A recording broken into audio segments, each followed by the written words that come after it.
A Sozo Produções convida você a se tornar um patrocinador. Semeie no nosso ministério. Com a sua oferta poderemos produzir muito mais vídeos. Este é um ministério independente e, por isso, precisa da sua participação. Inscreva-se no canal e compartilhe os vídeos. Seja um multiplicador desta visão.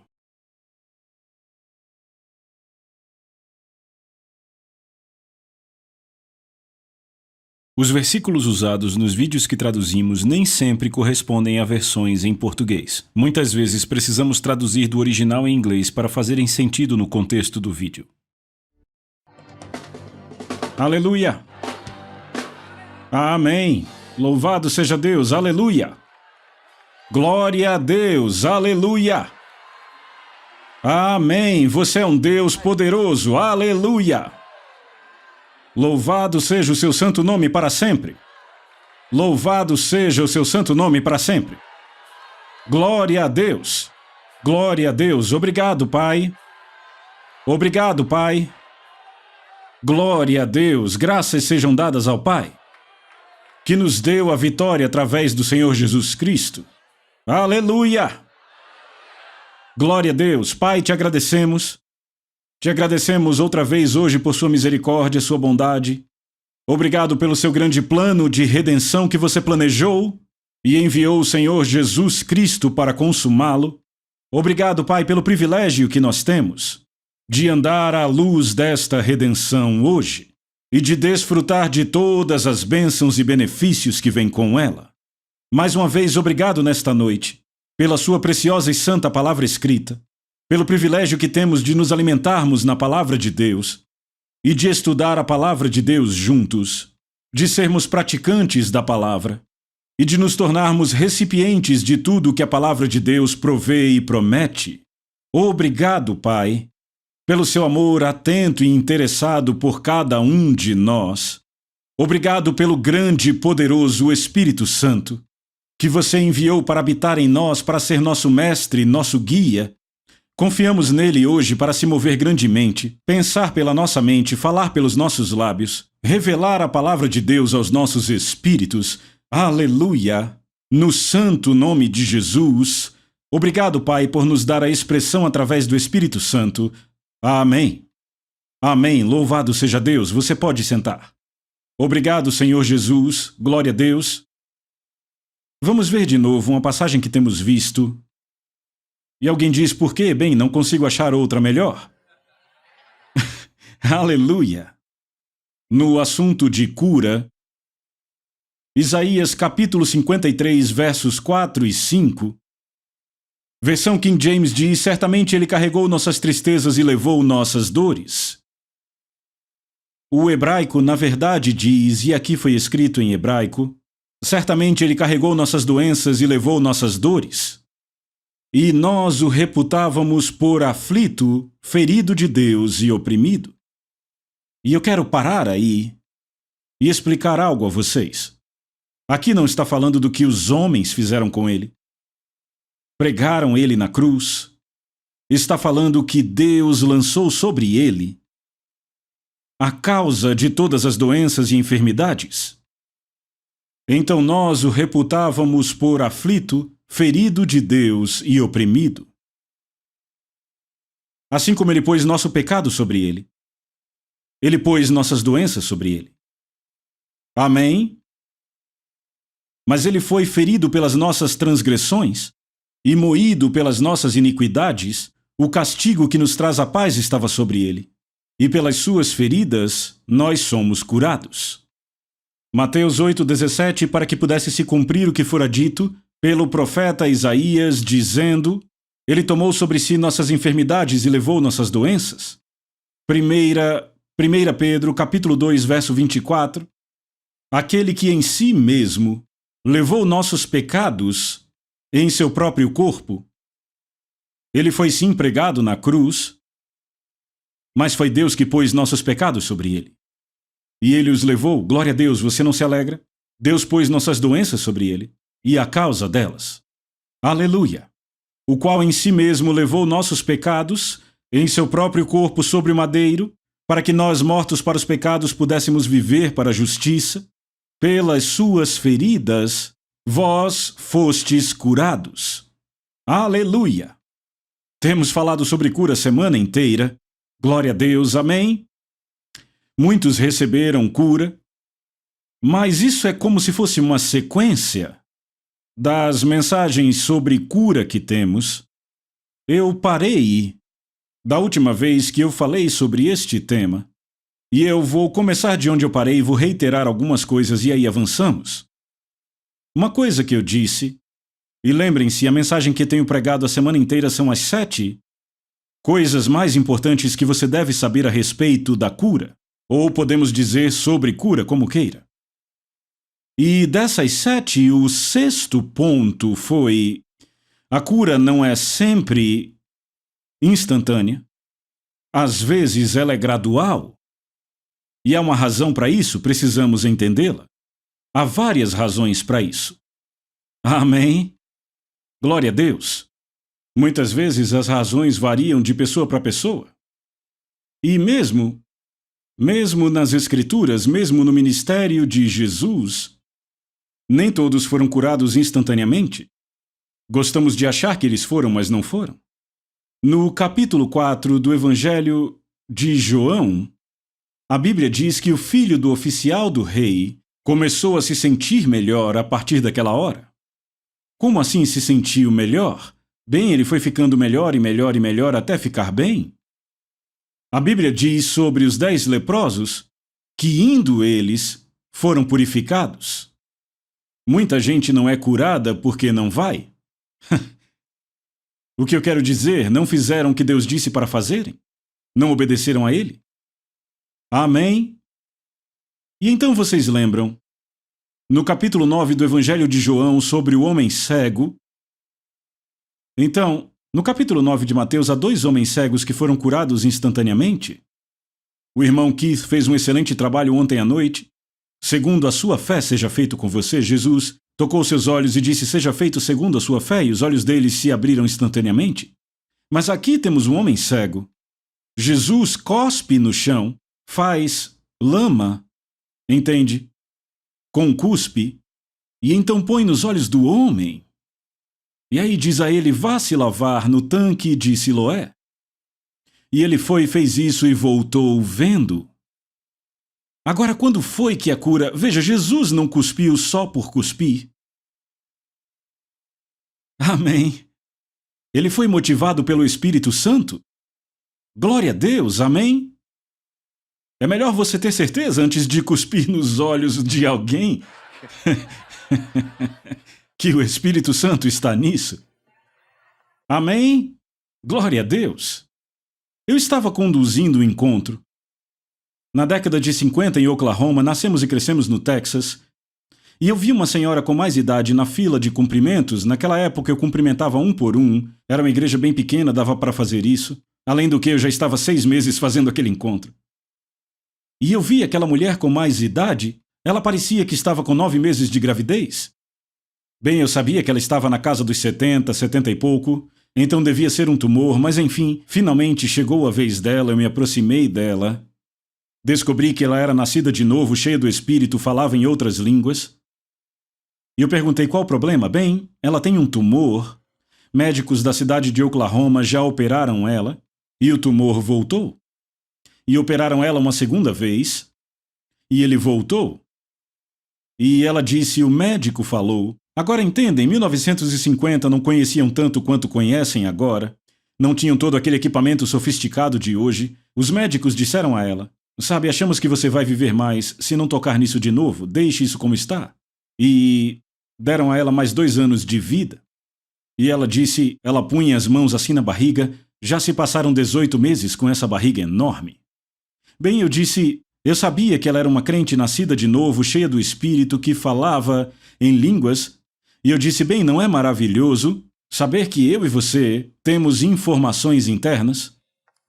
Amém, eu queria dizer informações internas da Bíblia. Ele mesmo levou a sua doença, levou a minha, a sua, eu disse assim a ela. Você sabe que ele levou as doenças, ela disse sim. E eu serei curada, só impõe as mãos sobre mim. Bem, eu impus as mãos, mas não sobre a barriga dela, impus aqui, na testa dela. E comecei a orar, ministrar cura a ela. E uma palavra do Senhor veio para mim dizendo: acerte a barriga dela com um soco. Agora, ao mesmo tempo, eu estava tendo um debate com o Senhor na minha cabeça. Eu dizia: Senhor, você vai me colocar em problemas? Sair por aí batendo na barriga de mulheres com socos? Então eu pulei dentro do reino da mente e a unção foi embora. Levou um tempo para voltar, para alinhar de novo a língua com o Espírito, para voltar ao Espírito. E eu comecei a orar por ela de novo e a palavra do Senhor veio até mim dizendo: acerte a barriga dela com um soco. Eu disse: Senhor, eu não vou fazer isso. Que bem isso traria? Bem, eu te pergunto, que bem traria cuspir no chão, fazer lama e pôr nos olhos de alguém? Amém. Eu disse amém. Que benefício havia a Naamã mergulhar 7 vezes no Rio Jordão? Não, veja, às vezes há coisas que acontecem por obediência a Deus. E daí, eu voltei a ficar no Espírito uma terceira vez e o Senhor disse de novo: acerte ela com um soco e eu parei. Eu disse: é melhor eu explicar isso antes de eu fazer. E eu disse o que o Senhor me disse e eu não acertei ela forte, eu só dei um jabzinho na barriga. Deus é minha testemunha e mais 500 pessoas que estavam ali. Era um encontro pequeno, eu tinha feito maiores. Todos testemunharam que foi como enfiar uma agulha numa bexiga. A barriga dela ficou reta como a minha. Bem, a minha não é um bom exemplo, não é tão reta. Bem, Fred, talvez como a sua. Ela ajeitou o vestido ao redor dela mesma e disse: mas por que foi embora? Eu disse: só sei que foi. Ela olhou para mim e disse: eu não sei para onde ele foi. Eu disse: eu também não sei. Glória a Deus! Simplesmente aquilo se desintegrou, foi embora, glória a Deus. Agora, depois disso eu não saí por aí socando pessoas, mas desde 1950, sempre que o Senhor me diz para socar alguém, não teve nenhuma vez que não houve cura instantânea. E alguém diz: vai, me acerta? Aí não, foi você que me disse, não Deus. Tem uma diferença quando você diz e quando Deus diz, não é? Amém? Grande diferença, grande. Amém, eu já passei mais de 10 anos sem algo assim acontecer de novo. 12 anos. E o Senhor disse: bem, será assim? Não dá para estabelecer um padrão por si mesmo, você tem que seguir o Espírito Santo. Amém? Glória a Deus. Agora, como eu disse, a cura nem sempre é instantânea, e às vezes há razões para isto. Eu conto a história da minha sogra, a família da minha esposa. Eram todos metodistas. Eram membros de uma pequena igreja metodista no interior nos tempos da depressão. Mas eles, sabe, não tinham muito dinheiro naquela pequena igreja, então eles não tinham pastor, eles não conseguiam sustentar um pastor. Então fecharam a igreja. Bem, vieram para uma igreja do Evangelho Pleno, porque era mais parecida com a igreja deles. Essa igreja metodista, eles tinham o que chamavam de Banco da Lamentação. Nós chamávamos de Banco do Apelo. Eles davam até testemunho naquela pequena igreja metodista. As pessoas se alegravam e gritavam pelos corredores. Eles não entendiam as línguas, mas eles pensavam: bem, é próximo do que tínhamos, então vieram. Bem, foi aí que conheci minha esposa. Eu estava para casar e meu sogro disse: sabe, dia desses um obreiro vagou uma edícula, está para alugar. $2,50 por semana pela edícula com refeições. Então eu disse: bem, vou pensar, porque não era pouca coisa, não. Veja, estamos falando da Grande Depressão. Vocês que são jovens aqui não vão entender isto. Amém? Mas eram os dias da depressão. E você pode acreditar ou não, o problema é seu, não meu. Mas durante a depressão, embora eu estivesse pregando no interior, eu sou uma grande pessoa de fé, eu nunca falei nada sobre dinheiro com ninguém e quando falei, o Senhor me deu uma bronca, me fez voltar e pedir perdão. Mas eu tinha um empreguinho numa pequena cidade, ganhava 50 centavos por hora e eu trabalhava 5 horas por semana. Sabe, trabalhava uma hora por dia, 5 dias. o que dava $2,50. E então, se meu irmão mais velho estivesse em casa, eu ligava para ele porque com esse dinheiro eu ia no mercado e fazia compras. Eu não conseguia carregar sozinho $2,50 de compras, ele tinha que me ajudar. Eu alimentava a minha mãe e a um irmão com $2,50 por semana. Então imagine como eram aqueles dias. Amém, comprávamos uma massa de pão com 10 centavos. Com aquela massa fazíamos 2 pães grandes, 10 centavos. E até dormidos ficavam bons. Eram pães que dormiam bem. Amém, 2 pães com apenas 10 centavos. Amém. Glória a Deus. Dava para comprar um galão de gasolina? Para quem tinha carro, eu não tinha. Mas um galão de gasolina era 89 centavos e às vezes ainda tinha promoção e você comprava por 60 centavos. O galão? Sim, dias de depressão. Você perdeu isso e vivemos num tempo bem melhor. Melhor você se alegrar por isso, amém? Mas o que eu estava contando era que eu acabei alugando aquela edícula e vivi lá com refeições por $2,50. Quem cozinhava era a irmã Holland. E ela cozinhava bem de verdade. Amém? E o meu sogro, ele era fazendeiro. Isso era em Tom Bean, no Texas. Ficava ao sudoeste do condado de Grace, 60 milhas ao norte de Dallas. Tom Bean, uma cidadezinha chamada Tom Bean. Cerca de 200, 300 habitantes, todos fazendeiros. A maioria da minha congregação vivia ali, todos fazendeiros. Naquela época me chamavam de o magrelo de Tom Bean. Mas como vocês podem muito bem ver, esses dias já passaram. Eu pesava só 60 quilos. Amém. E eu era tão alto quanto sou hoje. Na verdade, eu era até um pouco mais alto, porque a gente vai envelhecendo, vai diminuindo um pouco. Então eu era um pouco mais alto. Mas enfim, meu sogro disse... Depois que eu casei, ele disse, filho, mude-se pra cá com a gente tem bastante espaço aqui. Arranjamos um quarto para vocês, sem custo. Sabe, com o pouco que você ganha na igreja, pelo menos te ajudamos a começar na vida. Então casamos em 25 de novembro de 1938. Era uma sexta-feira, lembra? Um dia depois da Ação de Graças. E... Então, na segunda-feira, no dia 28 de novembro, eu me mudei para aquele pequeno quarto na fazenda. Eu levei, é claro, minhas roupas e eu tinha 14 caixas.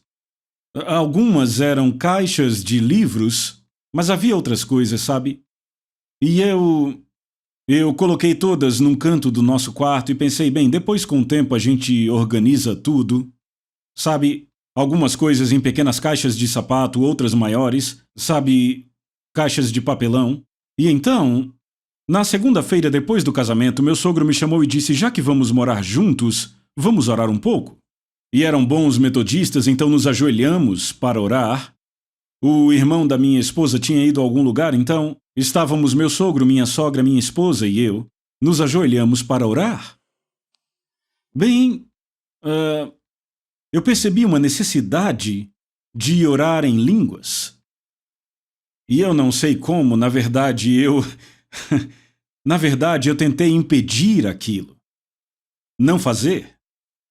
Mas às vezes você fica tão cheio do Espírito que parece que você vai explodir, sabe, fisicamente, literalmente, se você não deixar sair.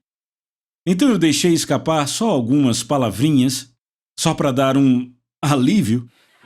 Orei um pouquinho em inglês e finalmente eu mandei a cautela às favas. E eu mergulhei nas línguas, orando. Amém! Aleluia! E eu fiquei orando bem alto e bem rápido, quase por 1 hora, em outras línguas. E eu ouvi as seguintes palavras. Impõe as mãos sobre sua esposa, eu vou enchê-la do Espírito Santo. Ela não era batizada com o Espírito Santo? Eu pensei, eu nunca tive uma experiência assim antes. Eu pensei, talvez se eu não prestar atenção, isso vai embora. Então eu continuei orando em outras línguas, e eu ouvi as palavras, impõe as mãos sobre a sua esposa, eu vou enchê-la com o Espírito Santo. E eu tentei de novo, talvez se eu ignorar, isso vai embora, mas não foi embora. 3ª e 4ª vez veio. Então eu abri meus olhos depois de um tempo, não sei, talvez passou 1 hora. E ainda estavam todos de joelhos, o meu sogro à minha direita, minha esposa à minha esquerda e minha sogra do lado dela. E então eu pensei, bem, não vai custar nada tentar. Veja, eu era novo naquilo. Glória a Deus. E então, eu não sabia nenhuma instrução, não falei nenhuma palavra, apenas estendi a minha mão e impus sobre a cabeça da minha esposa, e ela levantou as duas mãos e começou a falar em línguas, não falava mais em inglês. Ela falou em línguas de 10h30, começamos às 9h30, de 9h30 até a meia-noite. Aleluia, eu acho que nós até cantamos em línguas. Tivemos um Pentecostes naquela casinha metodista. Agora, eis o que eu queria dizer, eu acho que ainda estão interessados em saber. A minha sogra, ela tinha um tipo de bócio. Embaixo do pescoço dela tinha uma bola maior do que o meu punho. Bócio. E diziam que era 2 vezes maior por dentro do que por fora. Bem, ela não queria operar. E claro, a operação não era tão bem sucedida em 38 como é hoje, mas ela não queria. Os médicos disseram, bem, talvez um dia você engasgue até morrer. Ela engasgava terrivelmente. Ela já estava de malas prontas. Ela ia dar entrada no hospital no outro dia em Sherman, Texas, na terça, para se preparar para aquela operação. Eu falei com ela sobre cura. Ela disse que sim, ela acreditava que Deus curava, que eu tinha sido curado, mas que ela mesma não tinha fé. Mas o Senhor me disse, à meia-noite, dia 28 de novembro de 1938, Ele disse, pegue um pouco de óleo e unja a sua sogra, vou curá-la. Ei, era a mesma voz que disse, impõe as mãos sobre a sua esposa. E então... E eu disse, onde é que eu vou encontrar óleo? Veja, eu era batista e pastoreava uma pequena igrejinha.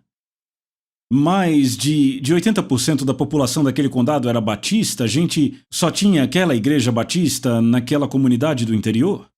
Mas mais de 80% da população se dizia batista. E eu fui batizado com o Espírito Santo e mais de 90% dos membros vieram comigo. Mas, como batista, sabe, eu tinha lido na Bíblia sobre ungir com óleo. E então eu tinha um frasquinho pequeno de perfume, uma marca antiga chamada Blue Waltz. Eu tinha pago 10 centavos por aquilo, na F.W. Woodwork. Eu joguei aquele perfume fora, mas o cheiro não foi embora. Eu já tinha lavado com água quente, já tinha lavado com água gelada, já tinha deixado de molho. Eu tinha deixado secando na cerca da fazenda por 7 dias no sol, mas não saía, nada tirava aquele cheiro dali. Mas aí eu enchi com azeite, e aí eu percebi que, sabe, no bolsinho do lado, ele cabia perfeitamente, era pequeno assim. E eu carregava aquilo comigo o tempo inteiro. Eu era batista, eu era um pastor batista. As pessoas eram curadas comigo, sabe, iam e vinham. Amém? E então, eu continuava fazendo a mesma coisa, mas aí me tornei pentecostal e era então pastor de uma igreja pentecostal. Mas onde estava aquele frasquinho de óleo? Ele disse, pegue o seu óleo. Bem, eu disse, Senhor, eu não sei onde está o frasquinho de óleo. Eu entrei no nosso quarto, tinham 14 caixas, no canto assim. A maioria era pequena, mas tinha algumas grandes também. E eu disse, não adianta nem acender a luz. Vou ter que procurar em 14 caixas? Você me guie para a correta. E no escuro. Eu estendi a mão, coloquei a mão numa daquelas caixas e lá estava o frasco. Eu voltei rapidamente para o lugar onde nós estávamos, para a sala de estar, e ungi minha sogra. E aquele bócio foi embora como uma agulha estoura uma bexiga.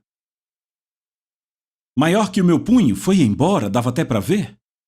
Até que ficou um nódulo bem pequeno, quase do tamanho de uma moeda de 25, bem aqui nesse lugarzinho do pescoço. E então a palavra do Senhor veio até mim dizendo, diga à sua sogra para ir ao altar na 4ª noite, na sua igreja, e eu vou enchê-la com o Espírito Santo e completar a cura dela. Ei, o tema aqui é a cura nem sempre é instantânea. Eu vou completar a cura dela.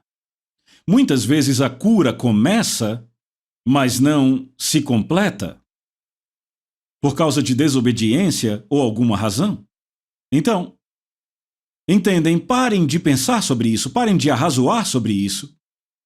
Ele não faz acepção de pessoas. Minha esposa não teve que ir ao altar no culto, ela foi cheia do Espírito Santo ali em casa. Por que minha sogra não pôde ser cheia em casa? Eu já aprendi isso faz tempo. Não questione o Senhor. Ele é o cabeça da igreja. Ele sabe o que está fazendo. Então eu disse a ela e na quarta noite, nós fomos à igreja. Ela mal podia esperar que eu terminasse a minha mensagem. Ela deu um pulo e disse, não consigo esperar. E foi para o altar. No momento em que ela se ajoelhou no altar sozinha, ela começou a falar em línguas. Uma tempestade de oração em línguas. Aleluia! Bem, eu só fui descobrir o porquê depois. Amém? A nossa igreja era a única igreja da cidade que tinha um pastor em tempo integral. As outras igrejas, os ministros vinham e pregavam 2 vezes por mês. Havia umas 3 outras igrejas por lá. Então elas não tinham ministros nos cultos da semana. Então todo mundo tinha que vir à minha igreja. Eu tinha mais pessoas de outras denominações do que meus próprios membros nas quartas, porque queriam ir à igreja, e a nossa igreja era única na semana, então vinham. Eu aprendi 2 coisas. Que algumas pessoas de outras denominações dali disseram: o que esse novato vem fazendo por aqui não sabemos se é real. Entende? Então Deus fez aquilo para ajudá-las. Em segundo lugar, ela tinha dito a algumas daquelas pessoas: sabe, eu vejo a luz, eu vejo algo sobre o batismo no Espírito Santo, mas vocês nunca vão me pegar num altar de uma igreja dessas do Evangelho Pleno. Mas a gente pegou ela sim. Amém. Amém. Eu aprendi isso há muito tempo. Por experiência própria. Não diga a Deus que você não vai fazer uma coisa, talvez seja a próxima coisa que você se pegue fazendo.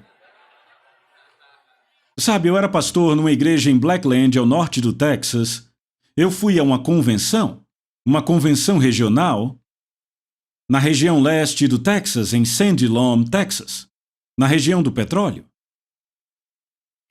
E eu disse a alguns outros ministros, tínhamos esta convenção de 2, 3 dias naquela igreja, e nos deitamos para dormir e eu disse aos rapazes, pessoal, podem anotar, eu nunca mais volto aqui. No ano seguinte eu estava lá. Rapaz, nunca mais eu disse aquilo. Pode até ser que eu não queira, mas não vou mais dizer. Posso acabar fazendo. Amém? Glória a Deus.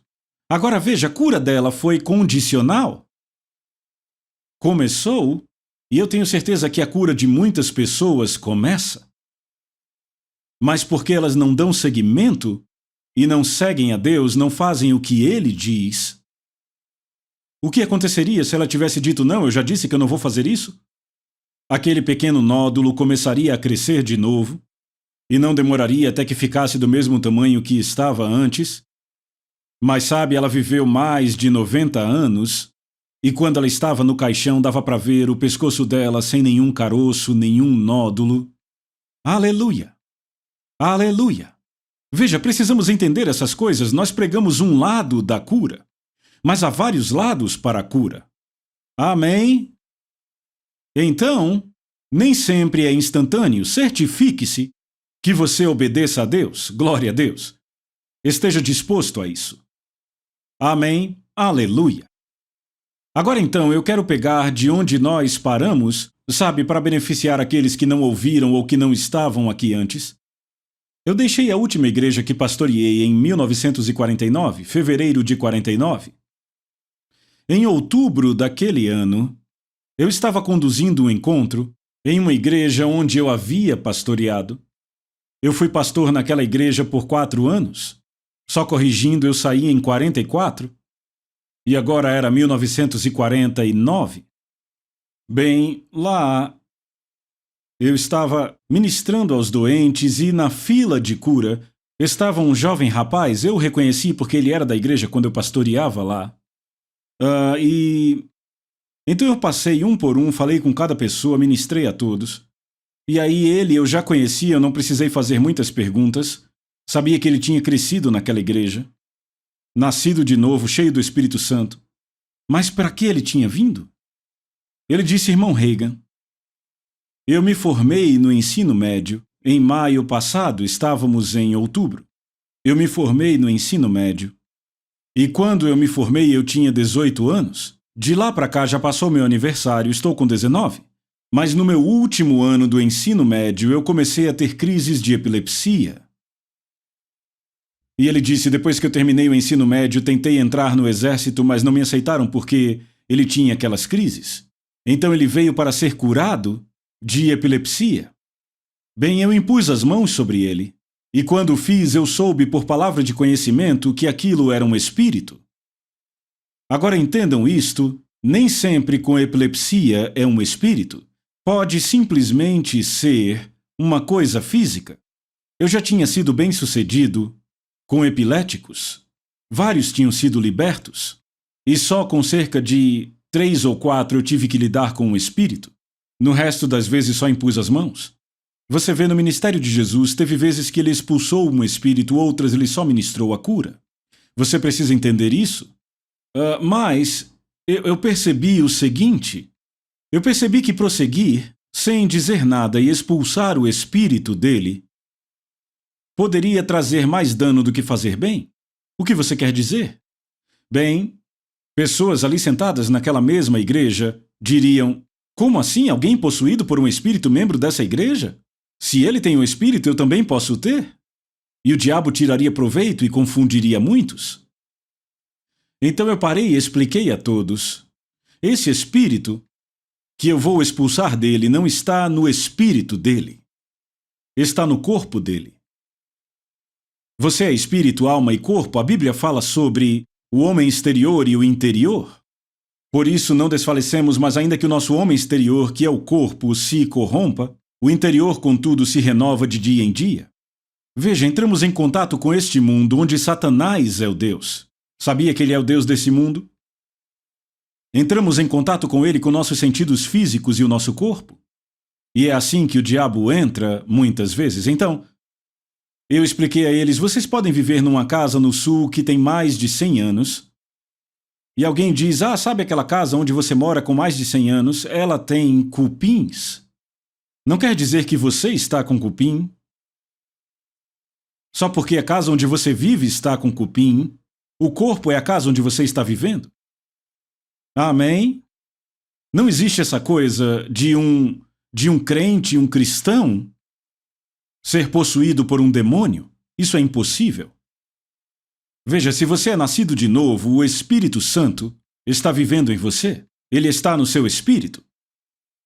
Sabe, Jesus disse, eu orarei ao Pai e Ele dará a vocês um outro Consolador. Traduzido como Consolador, mas o grego é Paracletos, que também significa ajudador. Amém? O Espírito da verdade que o mundo não pode receber porque não o vê nem o conhece, mas vós o conheceis porque ele habita em vocês. E a Bíblia diz que o mesmo Espírito testifica com o nosso espírito que somos filhos de Deus. Então não venha me dizer que o Espírito Santo e um demônio podem habitar no mesmo lugar. Não, não. Ele está do lado de fora da casa. Amém? Então foi por isso que Pedro disse em Atos 10:38, como Deus ungiu a Jesus de Nazaré com o Espírito Santo e com poder, o qual andou por toda parte, fazendo o bem e curando a todos os oprimidos do diabo. O diabo veio do lado de fora para oprimi-los, mas graças a Deus, Jesus veio para libertá-los. Amém? Então eu disse, esse homem salvo, nascido de novo, cheio do Espírito Santo, esse Espírito está no corpo dele. E então eu vou expulsá-lo, e assim fiz. Eu fiz. Então, um ano depois, eu falo um ano, mas na verdade se passaram alguns dias a mais, não foi exatamente um ano a mesma data, eu voltei lá para pregar apenas uma noite, um culto de sábado à noite. Ficava distante só alguns quilômetros da minha casa. E então, eu me atrasei porque na hora que eu estava para sair, eu recebi uma ligação telefônica que demorou mais do que o esperado. E já notaram quando você está mais atrasado é que tem mais trânsito? E isso atrapalha. Então, eu acabei chegando tarde lá. E eles continuavam cantando porque eu não chegava. Então eu entrei no prédio por uma porta lateral. O pastor disse o irmão Reagan chegou. Então, quando eu subi, eu me desculpei e expliquei o que tinha acontecido. E o pastor disse: esperamos para cantar a última música de propósito. Vamos receber uma oferta e será dele, será do irmão Reagan. E ao mesmo tempo, agora, temos um grupo de 3 irmãs aqui que cantará uma canção especial. Então o pastor disse: depois disso o irmão Reagan continuará com o culto. Então o pastor voltou para se sentar no banco da frente. E eu me sentei por ali e o trio estava cantando. E quando terminaram foram sentar, mas enquanto estavam cantando eu não consigo lembrar qual era a música. Eu estava sentado olhando para o público e os meus olhos pararam naquele jovem. Agora para mim foi tão real como se alguém estivesse falando atrás de mim. Eu olhei para trás e não tinha ninguém, só tinha eu ali em cima com aquelas 3 garotas na plataforma. Foi como alguém atrás de mim dizendo: fazem 12 meses, faz 1 ano. Agora veja, já tinha passado mais de 1 ano, já tinham passado 2 semanas, mas era o mesmo mês, do 12º mês. Há 12 meses que ele não tem mais crises, desde que você expulsou o demônio, 12 meses. Mas nas últimas duas semanas, ele tem sido acordado à noite com crises de epilepsia. Ele teve 3 crises nas últimas 2 semanas. E a razão para isso é que ele foi dormir com medo. Agora, antes de você começar a pregar, eu quero que você o chame e expulse essa coisa de novo. Então, quando terminaram de cantar, o pastor voltou, falou mais um pouco. Quando eu assumi, eu apontei para aquele jovem, ele disse: é comigo? Eu disse: sim, vem aqui. Eu desci da plataforma, fiquei de frente para ele. Ficamos em frente ao púlpito e eu disse: quando eu estive aqui no ano passado, eu expulsei aquele espírito de você e por 1 ano você não teve nenhuma crise. Ele disse: sim, mas eu disse: não, peraí, deixa eu terminar. Se eu falar alguma coisa errada, pode dizer, eu sou humano, posso cometer erros. E alguém pode perguntar: você não fica envergonhado de cometer erros? Não, eu sou tão humano quanto você. Amém. Amém, somos humanos, sabe? E então eu disse: então nos últimos 12 meses você não teve crise, mas nas últimas 2 semanas você acordou no meio da noite com crises. 3 crises. Eu disse: antes você nem tinha crises de noite, você só tinha crises de dia. Só durante o dia. Sabe, aquele querido irmão pentecostal não sabia nem identificar uma manifestação real do Espírito porque viam tão raramente. Era tão difícil ver. Ele disse: você deve ser um vidente ou algum tipo de telepata. Eu disse: não, não estou prevendo o futuro nem lendo sua mente. Minha mente não tem nada a ver com isso. Eu tenho tudo isso em meu espírito. Foi no meu espírito que eu ouvi, porque, sabe, do contrário todo mundo teria ouvido o que foi dito. Mas eu ouvi em meu espírito. Aleluia! Glória a Deus! Então eu disse a ele: você sabe por que você teve essas crises depois de 12 meses? Você sabe? Ele disse: não, e você? Eu disse: sei. Eu disse: o Senhor disse que você foi dormir, foi para a cama com medo. Aí ele disse: ora, com medo de quê? Era medo de que aquilo voltasse para ele. Era um medo que ele tinha de ter outra crise, que aquilo voltasse para ele.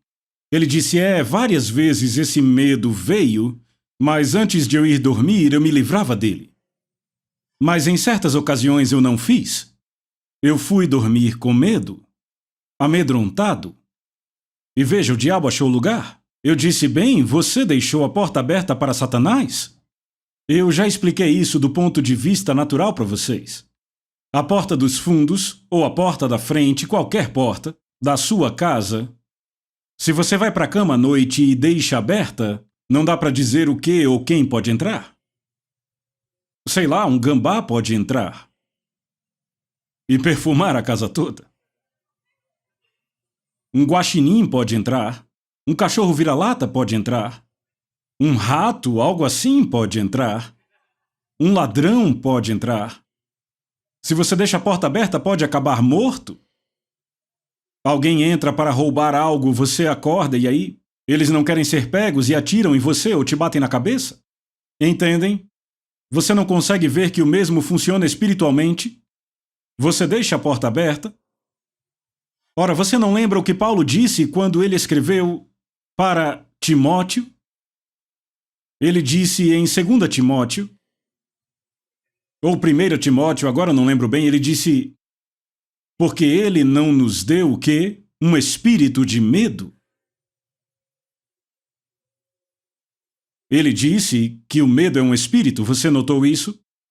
Porque ele não nos deu um espírito de medo, mas de poder, um espírito de poder, de amor e de uma mente sadia. Bem, se ele não nos deu um espírito de medo, onde conseguimos isso? Ele disse que é um espírito. Tem que vir de Satanás, não é?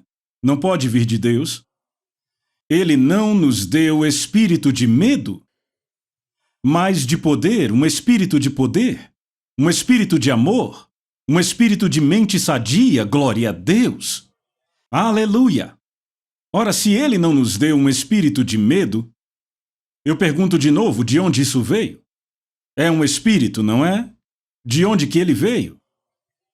É um espírito errado, então só pode ter vindo da fonte errada. Amém? Bem, se ele não deu isso a nós, glória a Deus, eu não quero, e você? Se não vem dele, amém?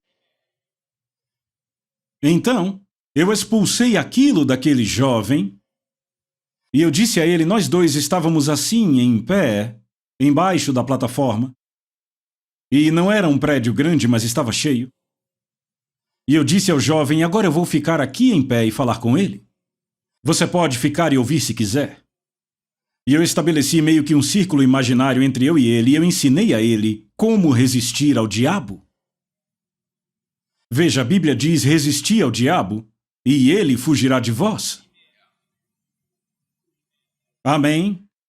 Pedro disse, o seu adversário, o seu oponente ou inimigo, aquele que vem contra você, seu adversário, o diabo, anda em derredor como um leão que ruge, buscando alguém a quem possa devorar. E ele escreveu para cristãos. Veja, o diabo não anda em derredor tentando devorar pecadores, ele já os tem. Ele está aí fora atrás de cristãos. Seu adversário, o diabo, anda em derredor como um leão que ruge, buscando a quem possa devorar. E o que você fará sobre isso? O versículo seguinte diz, resisti-lhe. Não diz incline-se a ele, diz resisti-lhe. Resisti-lhe firmes na fé. Outra versão diz firmes na sua fé. Então ele está aí e ele vai tentar voltar. Aonde quer que o diabo vá, ele vai tentar voltar. A maioria das pessoas perde a cura num contra-ataque do que em qualquer outra coisa. O diabo traz os mesmos sintomas de volta. Você os aceita e diz, eu tenho. Você os acomoda e vê o que acontecerá. Na verdade, você abre a porta e diz, Senhor diabo, venha, entre, fique à vontade. Uma igreja que eu pastoreei, no final da Grande Depressão, 1939, 40, eu fiz um encontro nesta igreja.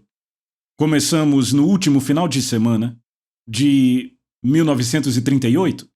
E aquilo durou 4 semanas, nós fomos até janeiro, entende?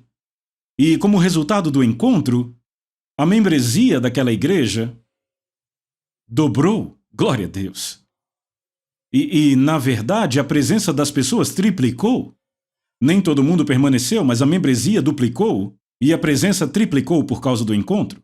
Glória a Deus. Bem, cerca de 4 meses depois, já era maio, começou em janeiro, o pastor me contatou e disse, irmão Reagan, eu estou indo embora, eu aceitei pastorear outra igreja que fica em outra cidade. E ele disse, a diretoria da igreja me pediu para te contactar para saber se você estaria interessado em vir pastorear a igreja. Bem, eu não disse a ele, mas Deus já vinha tratando aquilo comigo, então eu disse prontamente a ele, sim, estou interessado. Ele disse, bem, não precisa nem fazer teste, você já ficou 1 mês inteiro. Então fizeram votação e me aprovaram. Então, em junho de 39, nós fomos para lá, eu e minha esposa nos mudamos para lá. Agora, em agosto de 1939, eu estava indo para a cidade um dia. Eu decidi ir andando para a cidade para fazer exercício, na verdade, para fazer um pouco de exercício extra. E sabe, quando estamos numa cidade pequena, vocês entendem, eu não sei, 2.500, 3.000 pessoas, algo assim. Mais uma vez, a maioria da congregação vivia na região e era de fazendeiros. Mas o irmão Williams morava na cidade. E em 1938, 39 não tinham todas as restrições que temos hoje. Sabe, hoje quase é necessário permissão para respirar. E então ele vivia na cidade, mas ele tinha uma vaca, sabe? E em um lote vazio ele mantinha aquela vaca, mantinha ela lá, entendem? E é claro, ele tinha cercado, deixado tudo bem seguro naquele lote. Ele tinha feito algo bem organizado e aquela vaca podia o dia inteiro passear naquele lote vazio, entendem? Amém? Então eu estava andando e estava a alguns quarteirões daquele lote, eu nem pensava em parar, mas eu o vi levando essa vaca àquele lote. Então eu fiz um pequeno desvio, eu vou cumprimentar o irmão Williams, e à medida que eu me aproximei, ele estava ajoelhado no meio do lote, sabe, apertando aquela corda numa estaca que ele tinha pregado no meio do chão. Então eu cheguei, falei com ele, ele olhou e falou comigo, e aí ele começou a levantar com uma dor assim, e eu quis ajudar, e ele, não me puxe, isso dói. Demorou muito para levantar e finalmente ele disse, naquela época qualquer dor que tinham nos ossos, eles chamavam de reumatismo. E ele disse assim, é o velho reumatismo de novo. E finalmente ele se endireitou e eu disse, bem, eu achei que você tinha sido curado naquele nosso encontro 8 meses atrás. Ele disse, eu também achei que tinha sido. Eu disse, deixa eu fazer uma pergunta, irmão Williams. Por quanto tempo você tem tido dores por causa desse reumatismo, artrite, como quer que chame? E ele disse, faz 25 anos. E piorou. Ele foi a médicos em Dallas, em todas as cidades que havia ao redor. Eu tomei todo tipo de remédio, sabe, qualquer remédio indiano, o que quer que trouxessem ou me receitassem. Nada adiantou muito, então eu passei a tomar apenas aspirina para aliviar um pouco. Sabe, a dor. E eu disse, olha, eu impus as mãos sobre você, em nome de Jesus, janeiro passado. Ou seja, fazem 8 meses, não é? E eu perguntei, e nesses 8 meses, você teve alguma dor? Ele, nenhuma. Eu disse, mas você disse, eu achei que tinha sido curado? Deixa eu entender, 25 anos de dores e agora 8 meses sem dor nenhuma? Não. Impomos as mãos sobre você em nome de Jesus e por 8 meses você não teve nenhum sintoma? Isso mesmo, nenhum sintoma. E agora você vem dizer que achava que estava curado? Você acabou de se atirar nos braços do diabo? Eu perguntei como foi que isso voltou para você. Bem, ele disse, anteontem eu estava ordenhando a vaca e eu senti uma dor na minha mão. E a dor subiu pelo meu ombro e finalmente parou nas minhas costas. Eu disse sim, e eu te digo, a primeira coisa que você disse para você mesmo foi, eu achei que Deus tinha me curado, não foi? Foi, eu disse, foi aí que você abriu a porta e disse, pode entrar, senhor diabo, põe essa dor em mim. E ele achou lugar em você. Ele disse, mas eu acredito que se Deus fez uma coisa, então está feito. Eu disse, deixa eu ver se eu entendi o que você está dizendo. Ou seja, se Deus salva você, você faz o que quiser e continua salvo, é isso? Se Deus te curou, então você passa o resto da vida curado? Eu disse, que coisa horrível, o coitado do Jesus não sabia disso. Não sabia que uma vez recebido, não se pode perder? Que coisa, ele enviou uma carta para algumas igrejas da Ásia Menor, como está registrado no começo de Apocalipse, e disse, conserva o que tu tens. Conservar significa preservar? Ora, se sempre vai estar aí, você não precisaria preservar porque sempre estará aí? Mas conserve! Conserve! Conserve! Amém? Agora eu fiquei ali em pé, por 45 minutos dando uma lição de fé a ele. Eu não pregava muito sobre fé naquela época, eu não era mestre, eu ainda era só pregador. Mas eu ensinava horas sobre fé na minha casa e na casa das pessoas.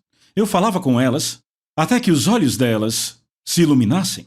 Eu estava em pé na frente dele, perto assim como estou do Dr. Kennedy aqui. Amém, olhando bem no rosto dele. E de repente, olhando os olhos dele, eu vi que ele pegou. Se não tivesse entendido, eu gastaria outra hora ali. Falaria com ele até ele pegar? Talvez 2 horas. Continuaria falando fé só para um indivíduo? As mesmas lições que hoje eu ensino aqui, entende? Se funcionou para um, funciona para 10.000. Mesma mensagem, mesma palavra. E eu vi que ele tinha entendido. Eu vi os olhos dele iluminados. De fato, ele disse, eu vejo, eu peguei, glória a Deus. E o reumatismo dele, como quer que ele chamasse, desapareceu. Glória a Deus, glória a Deus, glória a Deus. Louvado seja Deus. Veja, eu fui curado, levantado do leito de morte, no dia 8 de agosto de 1934. Amém. Sabe, eu mal tinha... De fato, quando eu fui levantado, eu não tinha 17 ainda, eu tinha 16 anos de idade. Eu fiquei de cama por 16 meses. Os melhores médicos do país, incluindo a Clínica Mayo em Rochester, Minnesota, disseram ninguém, na sua condição, a ciência não registra nenhum caso de alguém que passou dos 16 anos. Eu fiquei de cama 4 meses antes dos meus 16, dali eu morreria, disseram, mas graças a Deus eu nasci de novo. E o Espírito Santo entrou. Ele começou, na época eu não sabia, mas ele começou a me ensinar. E finalmente eu dei ouvidos a ele. Eu tive que voltar para a escola porque eu tinha estudado 2 anos do ensino médio, mas faltava 1 ano porque eu fiquei de cama. Então eu voltei para a escola e, sabe, eles me chamavam de esqueleto ambulante. Depois que eu fui curado, naquele dia 8 de agosto, poucos dias depois, com toda a minha roupa, incluindo os sapatos, eu pesava apenas 40 quilos. Me chamavam de esqueleto ambulante. Eu voltei para a escola. O diretor da escola, o senhor N.C. Smart, o último nome dele era Smart. Sabe, Smart como esperto? Ele me chamou no escritório dele, era o diretor da escola. E ele disse, Kenneth, ouça, filho, educação é importante, mas a sua saúde é mais importante. Você não deveria vir à escola. Ele disse, todos os professores, especialmente as mulheres, têm medo que você caia morto no meio da sala. E a senhora Bessie May Hamilton, que é membro da primeira Igreja Batista, eu também sou membro de lá, o Dr. Robertson, Dr. P.D. Robertson, o último médico que cuidou de mim, o 5º, também era membro da primeira Igreja Batista. E então a senhora Bessie May ligou para o Dr. Robertson e ele nem sabia, aquele garoto ainda está vivo. Ele disse ele deveria estar morto. Ele tem a maior força de vontade que eu já vi em alguém na minha vida. O Dr. Robertson disse ele não deveria estar andando por lugar nenhum, nem subindo escadas. Ele vai cair morto no meio da sala. O povo morrendo de medo, você conhece essa expressão, não é? Então eu olhei bem e disse para o Sr. Smart, eu não estou de pé por força de vontade, estou de pé pela fé. E minha fé me segura. Ele começou a chorar e disse, isso está além de mim.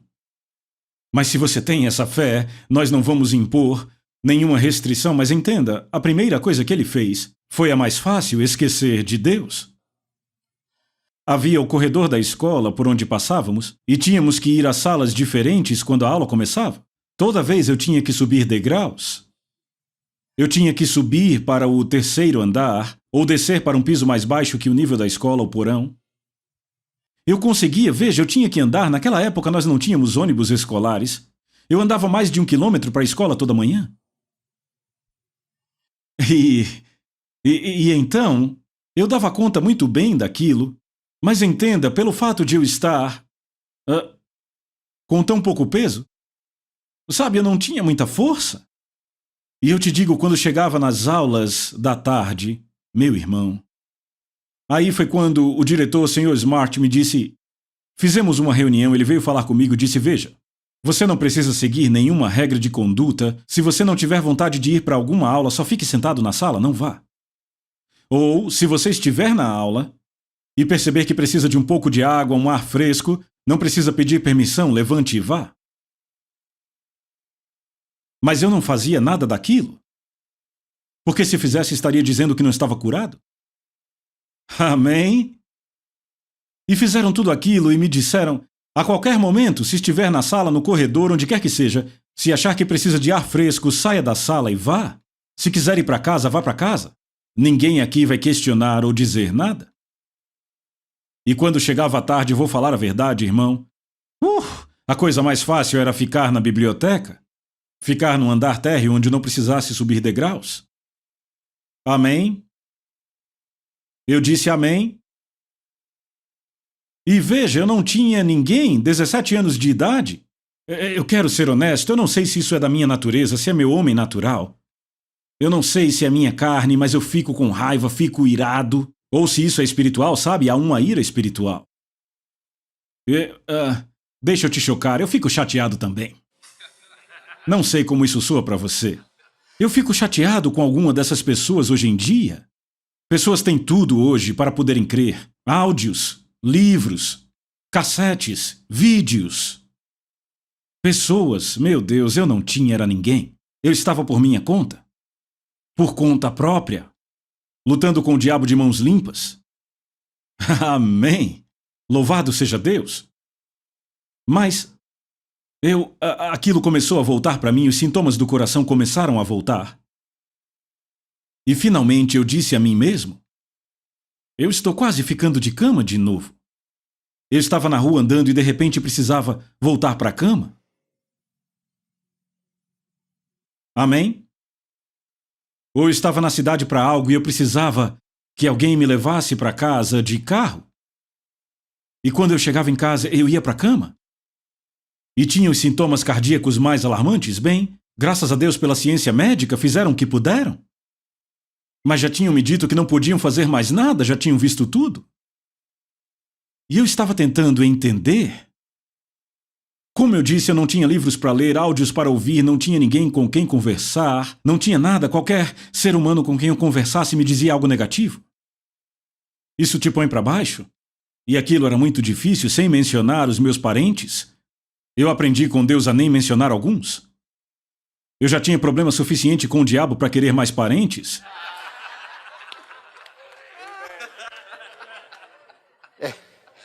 Amém? Eu disse amém. E então, eu nunca vou esquecer. Já eram 4 da manhã e eu não tinha dormido nada. Meu coração com todo tipo de sintomas. Todos os sintomas já tinham voltado. E eu não tinha dormido nada. Eu ficava orando, na maioria do tempo. Senhor, o que eu estou deixando passar? Ora, eu estava bem, mas aí essa série de sintomas cardíacos voltou agora, e eu estou ficando na cama mais do que fora dela. O que eu estou deixando passar? Onde foi que eu errei? Vejam, amigos, Deus não erra. Diga em voz alta, Deus nunca falha. Diga em voz alta, Jesus nunca falha. Então, se há falha, onde está ela?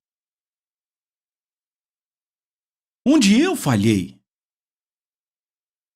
E eu penso que, às vezes, algumas das maiores direções que recebemos é quando somos inconscientemente guiados pelo Espírito, não percebemos, mas somos.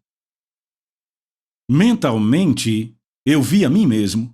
Só para contextualizar, tinha uma família que havia adquirido um negócio na praça central da cidade. E o filho deles, Eugene, nós éramos melhores amigos antes de eu ficar de cama. E eu me vi, sabe, correndo, entrando na loja, ficava no fim do quarteirão. E a senhora Black estava lá dentro, na frente do balcão, e me chamava, Kenneth, Kenneth, e eu parava. Me chamava para perto, eu ia. E a primeira coisa que ela dizia era como está se sentindo. Antes de eu responder, o seu coração está lhe dando mais problemas? Meu Deus, parece que você não consegue pôr nenhum pé na frente do outro, e eu disse, eu me sinto assim. Eles construíram um mezanino em cima da loja que eles tinham. Eu vou pedir para o Eugene descer, pegar o carro e te levar para casa? E à medida que eu vi aquilo, eu percebi o que todo mundo estava fazendo. Todos que eu encontrava diziam, como você se sente? Seu coração está dando problemas? Bem, sim, está. Parece que você não consegue pôr nenhum pé na frente do outro. Sim, eu me sinto assim. E tinha que me levar para casa, para a cama. Mas eu percebi aquilo. Eu não sabia o que eu sei hoje, foi assim que eu aprendi. Eu percebi, quando me perguntarem como você se sente, seu coração está dando mais problemas? Algo aqui dentro de mim, hoje eu sei que é meu espírito, na época não sabia, mas eu vi algo saindo daqui de dentro de mim, as palavras saindo por aqui. Eu estou bem, obrigado. Sabe, quando Jesus esteve aqui na terra, ele disse tudo aquilo que você desejar. Quando você orar, creia que recebeu e você terá. E eu orei e criei que recebi minha cura, estou bem, obrigado. Mas eu não falava. Eu mordia a minha língua para não falar isso. Eu achava que não era certo, entende? Eu estou dizendo que o homem natural, o homem exterior, te atrapalha. Então, um dia eu disse, eu não sei se vai funcionar ou não. Eu não sabia. Eu apenas disse, porque eu já estou mal nesse caminho, estou quase de cama de novo. Então, da próxima vez que alguém me perguntar, seja lá o que for, porque a cada vez coisas diferentes vinham, sobre as passagens de cura que eu conhecia. Então, eu disse, quando perguntarem da próxima vez, eu vou ver o que está saindo daqui. E eu vou dizer isso. Então, no dia seguinte, veja, eu percebi, eu vi tudo isso mentalmente, eu estava na cama. 4 da manhã eu disse, eu vou fazer isto. No dia seguinte, aconteceu de eu passar andando pela frente do negócio da senhora Black. A senhora Black estava ali na frente parada e me chamou, Kenneth, Kenneth. Me chamou, eu parei. Fui até onde ela estava. Primeira coisa que perguntou, como se sente? Seu coração está dando mais problemas? Meu Deus, parece que você não consegue pôr um pé na frente do outro. Eu sentia tudo aquilo. Mas eu parei por um segundo. De dentro de mim essas palavras saíram. Eu estou bem, obrigado. Sabe, quando Jesus esteve aqui, Marcos 11:24, ele disse tudo aquilo que você desejar quando orar, creia que você recebeu e você terá. E eu orei e criei que recebi, então eu tenho. Amém. Bem, parece que você não consegue pôr um pé na frente do outro e eu me sentia daquele jeito. Está quente, mais de 30 graus. Uns 3 ou 4 quilômetros da minha casa. Bem, eu vou ligar para o Eudine e pedir para ele vir te buscar e levar para casa de carro. Não, eu estou bem, vou andando. Ah, nesse calor não vai dar, você vai cair duro no meio do caminho. Ela não sabia que eu estava me sentindo como quem fosse cair duro. Não, eu estou bem, obrigado, obrigado. E fui embora. Rapaz, eu tive que lutar para chegar em casa. Mas quando cheguei na metade do caminho, aleluia, foi como subir uma montanha, eu comecei a descer para o outro lado. Todos os sintomas desapareceram. Nunca mais eu voltei para a cama, sabe? Claro, só para dormir à noite. Ei, amém? Agora, se os sintomas aparecessem, o que aconteceu depois? Eu chegava perto de alguém. Para eu poder dizer, sabe, eu tinha que dizer. Eu chegava perto de alguém e alguém perguntava como você se sente. Como você se sente? Eu estou bem, obrigado, glória a Deus. E eu ia embora se não começavam a falar de doenças e dores. Não, eu estou bem, obrigado. Sabe, a Bíblia diz... Aleluia! Aleluia! Diziam, esse garoto tá maluco. Bem, graças a Deus estou saudável e se isso é ficar maluco, eu quero ficar desse jeito. Glória a Deus! Aleluia! Aleluia! Bendito seja o nome do Senhor! Bendito seja o nome do Senhor! Bendito seja o nome do Senhor! Aleluia! Aleluia! Aleluia! Eu estou falando sobre como manter sua cura, como permanecer curado. Porque o diabo vai voltar, trazendo todos os sintomas que ele tem. Se você aceitá-los, ele vai pôr todos de volta em você. Aleluia! Glória a Deus! Glória a Deus! Bem, eu não sei se eu ajudei ou não, alegre-se! Glória a Deus! Sim! Sim! Glória a Deus! A palavra é o que me deixa mais feliz. Pregando fé! Pregando fé! Aleluia! Glória a Deus! Aleluia! Glória! Aleluia! Glória a Deus! Amém, amém, amém! Amém, amém, amém, amém! Amém!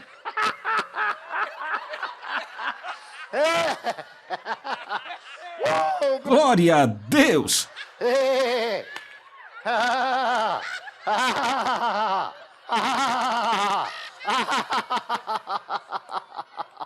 Yeah. Louvado seja Deus! Louvado seja Deus! Aleluia! Glória a Deus, irmão Keith, prepare-se, prepare-se. Bem, não perca o culto de amanhã, estaremos a todo vapor. E você pergunta o que vai ter? Venha e veja.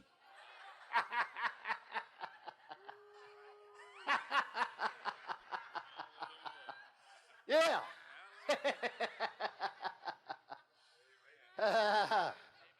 Aleluia! Glória a Deus! Obrigado, Senhor. Aleluia! Vá em frente e ria, não machuca. Você vai se sentir melhor, glória a Deus.